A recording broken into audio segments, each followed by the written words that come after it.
Right. Yeah, thanks for the intro. Yeah, so today I'm going to look at how Genestealer cults in particular are reflecting real world guerrilla warfare theories and strategies and how the game represents them and mechanically reproduces them. So I'll just run through a few definitions, the theories, cultists in the fiction and the lore, and then the rules mechanics. Um, right, so yeah, as the biography says, I've been gaming for over 35 years. I started playing Warhammer in 1990 at high school, so I've been around since Rogue Trader days, and seen quite a lot of changes come and go. I've not been a consistent player for that time, but I have dipped my toe in now and again, and I sort of really got back into it with eighth and ninth edition. I'm also a game designer in my own right. I've run various games of my own in varying in scale up to 50 players in one case. And I've got various wargaming publications out. And my PhD is quite a personally satisfying piece of research for me because it allows to put my gaming interests and my academic interests in military history together. So my main research question is how has the experience of counterinsurgency warfare been modelled in simulations and hobby games? There are serious and professional games which governments and militaries play to try and get a better understanding of guerrilla warfare. There was a whole series of seminar games known as the Sigma series running in the early 1960s, which President Johnson participated in to inform strategy and possible futures regarding the Vietnam War.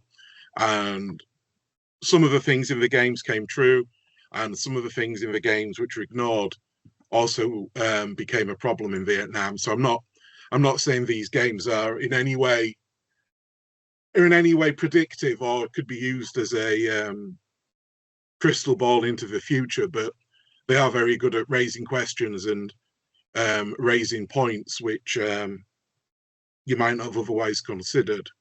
And then, of course, at the same time, there's various hobby games.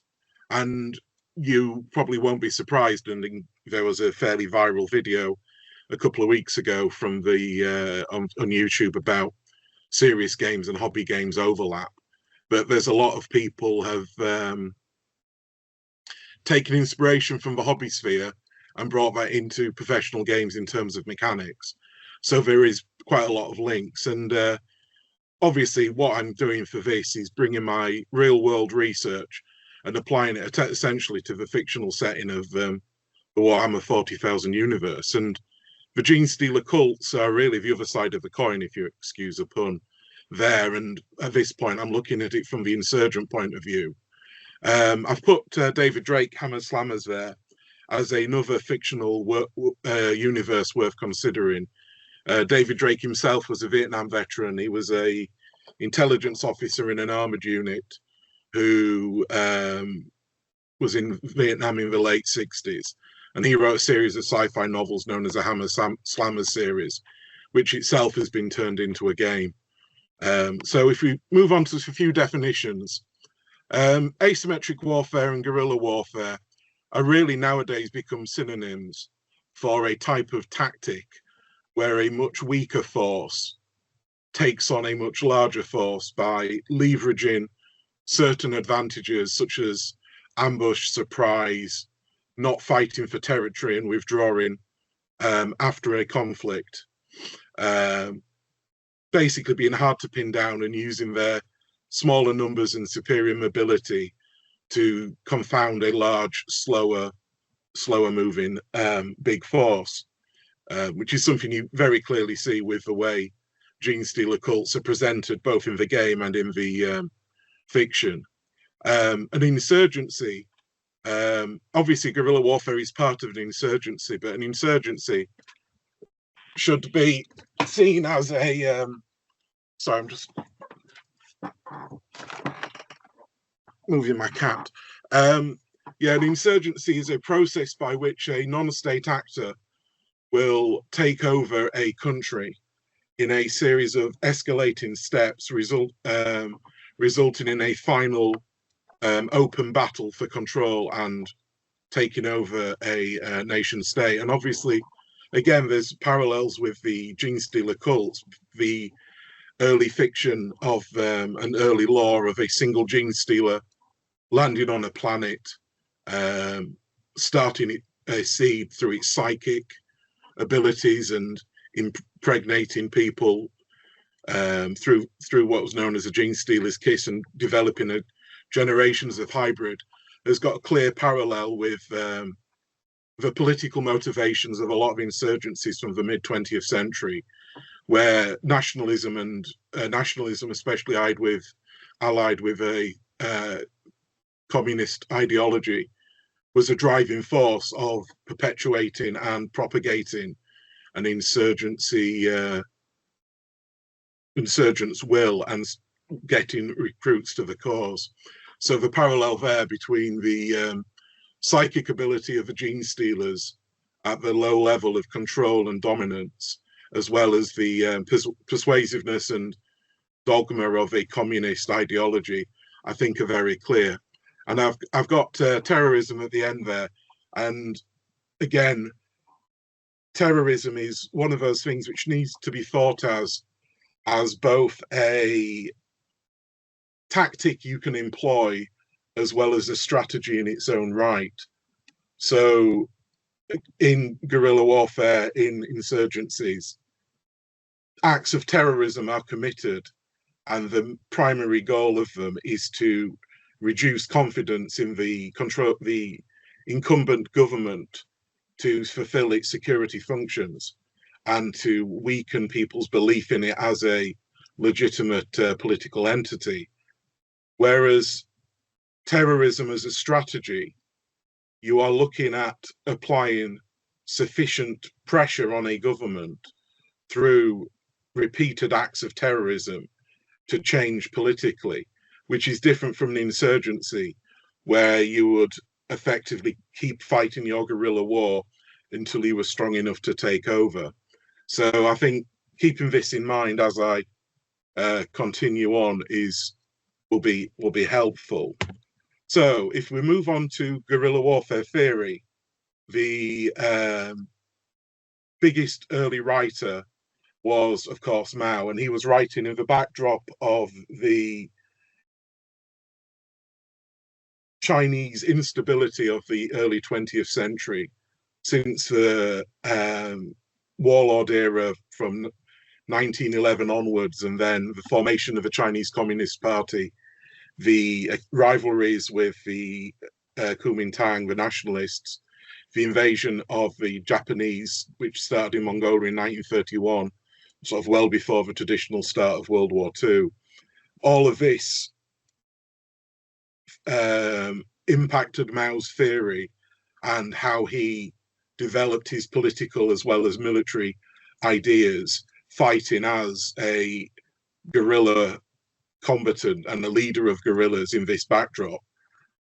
His book, Guerilla Warfare, is responsible for that quote that a guerrilla should move through the population like a fish swims in the sea, meaning that the guerrilla has to have the support of the population, and through that support he can have food, information and protection from the government.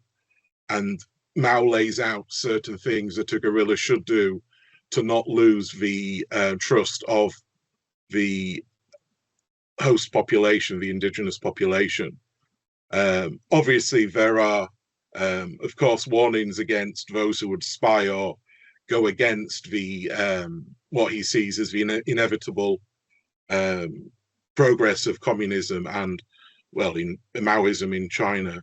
That so that he was very influential. Then we've got Che Guevara. Of course, everybody knows him from the famous photo turned into the poster on every student's wall. His work on guerrilla warfare was, of course, informed by his experience in the Cuban Revolution supporting Castro. Again, he expands on this, and his guerrilla warfare strategy is a bit more decentralized than Mao's, but still very, very influential on how a guerrilla band should be run and when and where to act. I've put Marighella there, who's a little-known Brazilian insurgent theorist who wrote a manual on urban guerrilla warfare. And obviously the preponderance of urban settings in the Warhammer 40,000 universe, especially hive cities, it's very relevant. And a lot of the activities of, say, the Kellamorph or the Saboteur characters from the Genestealer Cult army list are very much practicing what Marighella purports in his book on sort of urban terrorism. And then now we obviously come to counterinsurgency theory. And this, again, has been developed extensively since the end of the Second World War. And the two approaches which a counterinsurgent can bring to fight an insurgency. One is an enemy-led approach, where the main goal is to defeat the insurgency on a military basis and worry about any political ramifications later. And then secondly, it's a population-led approach, where the key is to engage with, support, and win the trust over the hearts and minds of the indigenous population. Now, obviously, in the 40,000 universe and its grimdark setting, you'd probably think that it's always just the first approach, and quite clearly it is. And there is a lot of in the Day of Ascension 40k novel, the Adeptus Mechanicus go in and clear out in a manner not dissimilar to the burning of Warsaw in 1944 in the uprising there, a Genestealer cult in the workers' slums. But in the Dan Abnett's Vincula Insurgency, which is part of the Gaunt's Ghost series of books, there is a character in there, relatively minor, but still I feel an important one, who is presented as a Xenos ethnologist, who is trying to understand the population to aid its integration. And that sort of anthropology-led approach was being implemented towards the later stages of the Iraqi and Afghan wars in the noughties. So yeah, these are the theories, and I'm not saying that necessarily that the Games Workshop writers, I'd love to sit down and see where they did get their ideas from, but there are echoes and reflections. And I do think that any creative work, and a set of war games rules definitely falls into that, is reflective of the time it was written in.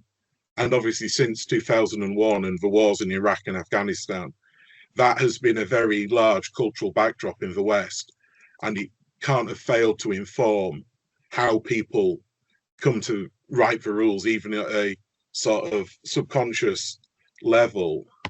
So I want to sort of talk about the concept of human terrain. And obviously guerrilla force has got to hide somewhere. And there's the image of guerrillas hiding in the mountains and in the difficult to reach places. But also there needs to be sufficient communities for them to be supported, that otherwise they will just lack the supplies and the logistics to survive. So a lot of the early Genestealer cult narratives, you see bands in the outskirts of communities raiding in and having things, but also these communities are presented in a way which makes them isolated and beyond the sort of reach of the imperial network of the imperial officers. So it's a sort of difficult form of human terrain, which the Imperium finds hard to penetrate.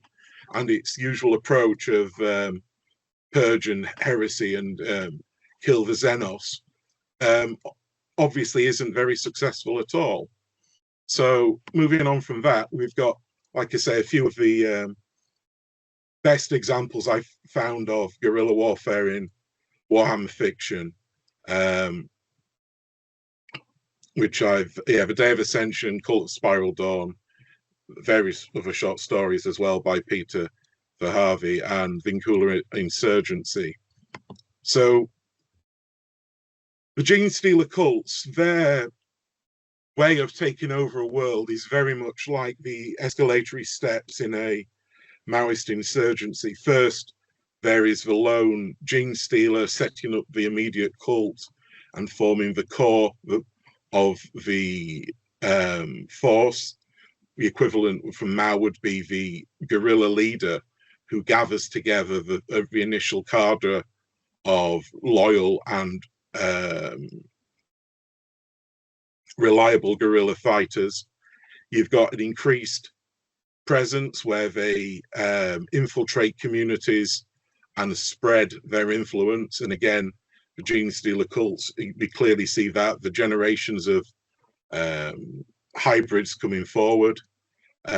All of this I remember seeing almost in real time, in the way that originally when I started playing, Genestealers and Tyranids weren't even linked together. And that just was one of the developing narrative threads which came through the White Dwarfs I was reading as a teenager. And ultimately the Genestealer cult, once it has sufficient mass, will take over the world, much as a guerrilla army, once it has sufficient mass, will attempt to take over a country. The Tet Offensive uprising in the middle of the Vietnam War being an example of a failed example, but an example of that happening. And originally, in the 40k game, the Genestealer cult force was just a force like any other, without any specific role. And if you wanted to develop a campaign, you were basically down to your own devices to do this in a narrative form. And that was the sort of default setting for a lot of the game before it really turned into a more tournament points-based match play system. And unfortunately, given this, a lot of this was pre-internet, a lot of the data of these narrative campaigns are probably lost now. They'll exist in the minds of the people who've played them, but I don't think they've been recorded for posterity. Obviously, nowadays there are lots of blogs and YouTube channels which document people's homebrew narrative campaigns, which are fascinating reading on a sort of, as my previous panelists have said, a sort of shared narrative experience of world building, where there's a lot of effort and passion put into the worlds they're collaborating in. The later editions of the Genestealer cult army do have some very specific rules which reflect, as I was saying, asymmetric and guerrilla warfare tactics, such as the ambush markers popping up out of the ground, very reflective of the Viet Cong's tunnel networks in the Vietnam War, and how that has developed. But the really interesting thing for me was the 9th edition and the implementation of the Crusade rules. Because one thing my research looking at hobby games and professional games has shown me, that a single tactical game is only that. Unless there are long-term consequences, it's a very poor model of an insurgency. But with a Crusade rule set, it's a simple codified way of developing your own Genestealer cult insurgency to take over a system. And it very accurately maps a Maoist expansion of a small insurgency to a large one. If you swap out a single country for a world or a system of multiple worlds in 40k, it is a fairly decent model of how this is done, with your wins and losses affecting the effect of your insurgency. You can target different institutions on the world to get different bonuses, and it's a very nice system. And I was really pleased to see this sort of mechanical rules for generating a campaign, because whilst much of the advice in the early editions of 40k was very good advice on how to run a campaign, it was pretty much up to you. And this is very much the best way I've seen it implemented in a lot of games, including historical ones. So in conclusion, if you want to explore this, you've really got to play a campaign, and the Crusade system is an excellent starting point. And if you do, please do try and read the theory. It's far more easy to understand and less daunting than you'd think. And if you can incorporate it into your games, you've got to play multiple games. And it's interesting to see how a game set in a fictional world are so close to games set in the real world in how the campaigns will develop. And at that point, I'd like to say thank you for the opportunity, and it's been a real pleasure being part of this first Warhammer conference.